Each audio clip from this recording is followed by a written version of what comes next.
Marami pa rin nagtatanong, ano nga ba ang sakit mo? Bakit naka-oxygen ka na 24/7? Bakit 19% na lang yung lung function mo? Ito yung mga tanong na madalas kong matanggap. Kaya gusto kong ikwento ulit ng malinaw yung naging health journey ko. So, elementary pa lang ako, sabi ng mga magulang ko, nagkaroon na daw ako ng primary complex. Naagapan naman at nagamot.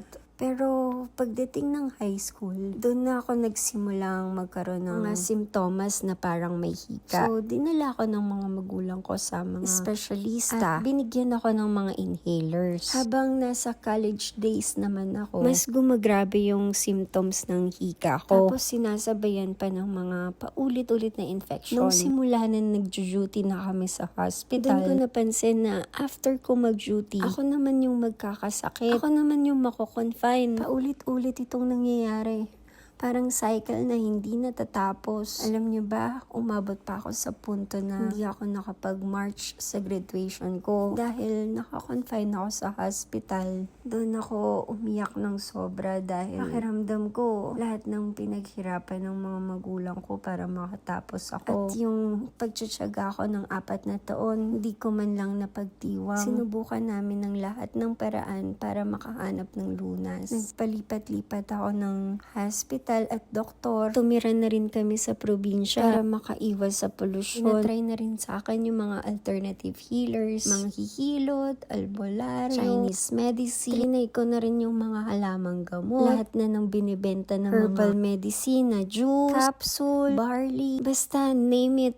Natry ko ng lahat. Kahit mapapait na yung mga pinapainom sa akin, okay pa rin yan. Iniinom ko pa din at umaasang gagaling din ako. Pero sa kabila ng lahat ng paghahanap ko ng lunas, hindi pa rin naging okay yung katawan ko. Madali pa rin akong mahawa. Kaya tuluyan ng nasira at nagkaroon ng scar yung lungs ko. At ito na nga yung permanenteng kondisyon ng baga ko. So, na-diagnose ako na meron akong bronchiectasis. Nakakalungkot isipin, pero ito yung health condition na hindi na kaya ng katawan na ibalik sa normal yung kayang gawin ng lungs. Binibigay na lang ng mga doktor, mga gamot at inhalers para mapabagal yung pagkasira ng lungs. Sa loob ng mahabang panahon, antibiotics at inhalers ang naging bahagi ng buhay ko. Parang yumaman na nga yung pharmacy dahil sa dami ng reseta ko. Matagal ko nang tinatanong ang sarili ko, bakit kaya ako ganito? Bakit kaya ako laging nagkakasakit? Wala naman akong bisyo.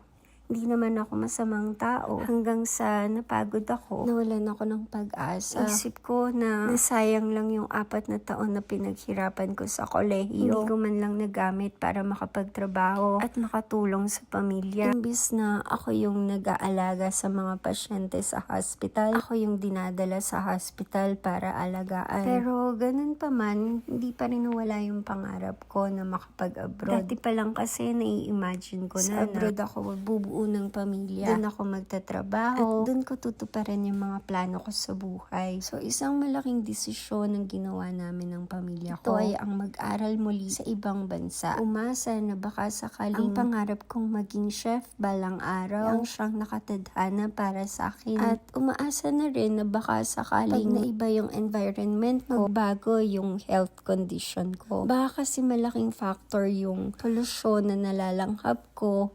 Kaya bakit ako nagkakaganito? So, yun ang simula ng bagong yugto ng buhay ko. Isang malaking sugal pero ginabayan ng Panginoon ang landas na tinahak ko. Nang nakarating ako dito sa Canada, dito na natuklasan na meron pala akong underlying condition na ang tawag ay CVID o Common Variable Immunodeficiency. Mababa pala yung aking immunoglobulin. Kaya pala madali akong kapitan ng infection. Malamang bata pa lang ako, dala-dala ko na yung kondisyon na to. Ito pala yung sagot sa mga tanong ko dati sa buhay ko kung bakit ako madaling mahawa dati. Ngayon, may treatment na ako para sa CVID. Hindi nga lang gamot na madaling inumin, pero ito yung ini-inject ko linggo-linggo. Dahil dito, nabawasan yung paulit-ulit kong infection. Sayang no? Sana dati pa lang na-diagnose na ng mga doktor na meron pala akong ganitong kondisyon. Naagapan sana yung pagkasira ng baga ko. Sa paglipas ng panahon, lalo kong nararamdaman na humihina na yung baga ko. Ngayon kasi,